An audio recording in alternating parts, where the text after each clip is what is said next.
Now after these things, and this through harder work, Sennacherib king of Assyria came into Judah and put his army in position before the walled towns of Judah, designing to make his way into them by force. When Hezekiah saw that Sennacherib had come for the purpose of fighting against Jerusalem, he took up with his rulers and men of war the question of stopping up the water springs outside the town, and they gave him their support. So they got together a great number of people, and had all the water springs and the stream flowing through the land stopped up, saying, "Why let the kings of Assyria come and have much water?" Then he took heart, building up the wall where it was broken down, and make its towers higher, and building another wall outside, and made strong the middle in the town of David, and got together a great store of all sorts of instruments of war. And he put war chiefs over the people, and sent for them all to come together to him in the white place at the doorway into the town, and to give them heart. He said to them, "Be strong and take heart, have no fear, and do not be troubled on account of the king of Assyria and all the great army with him, for there is a greater with us.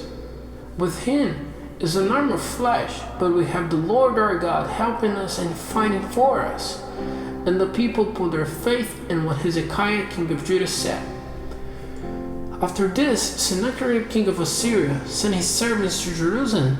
At that time, he was stationed with all his army in front of Lachish, to say to Hezekiah and all the men of Judah in Jerusalem, "Sennacherib king of Assyria says, in what are you placing your hope waiting here in the walled town of Jerusalem?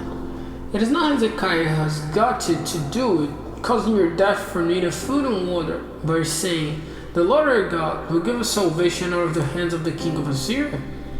Has not this same Hezekiah taken away his high places and his altars, saying to Judah and Jerusalem, 'Give worship before one altar only, burning offerings on it'? Have you no knowledge of what I and my fathers have done to all the people of every land?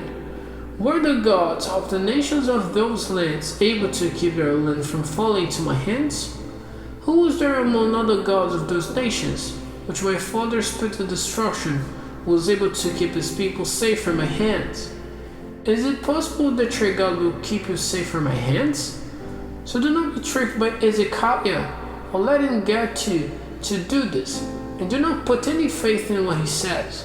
For no God of any nation or kingdom has been able to keep his people safe from my hands, or the hands of my fathers.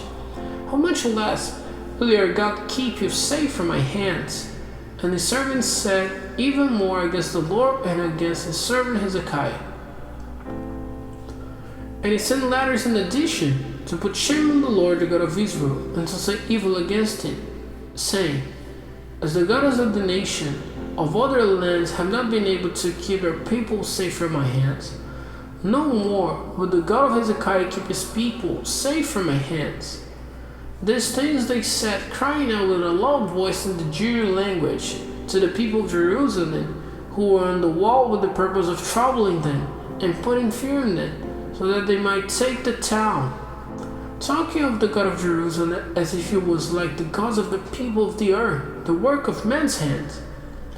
And Hezekiah the king and Isaiah the prophet, the son of Amos, made prayer because of this, crying out to heaven. And the Lord sent an angel, who put to death all the men of war and the chiefs and the captains in the army of the king of Assyria. So he went back to his country in shame. And when he came into the house of his God, his sons, the offspring of his body, put him to death there with the sword. So the Lord gave Hezekiah and the people of Jerusalem salvation from the power of Sennacherib the king of Assyria, and from all others gave him the rest on every side. And great numbers came to Jerusalem with offerings for the Lord, and things of great price for Hezekiah, king of Judah, so that he was honored among all nations from that time. In those days Hezekiah was ill and near death, and made prayer to the Lord, and the Lord in Israel gave him a sign.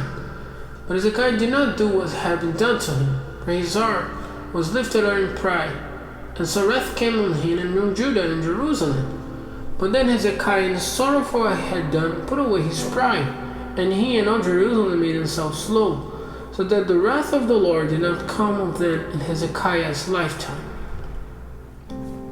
And Hezekiah had very great wealth and honor, And he made himself storehouses for his gold and silver, and jewels and spices, and for body covers and all sorts of beautiful vessels, and storehouses for the produce of grain and wine and oil, and buildings for all sorts of beasts and flocks. And he made towns for himself, and got together much property in flocks and herds, for God had given him great wealth.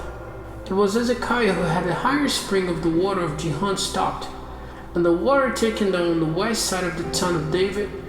In everything he undertook, Hezekiah did well.